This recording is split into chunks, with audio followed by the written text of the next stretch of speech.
Ano raw ang kahulugan kung ikaw ay mananaginip ng isang postiso?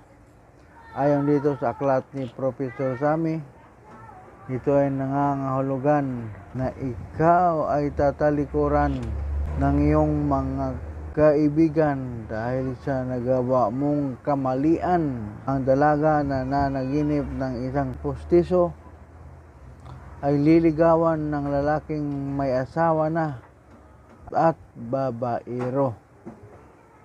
Kung ang postiso ay nalaglag, ito ay nangangahulugan na makaranas ka ng pagkatalo.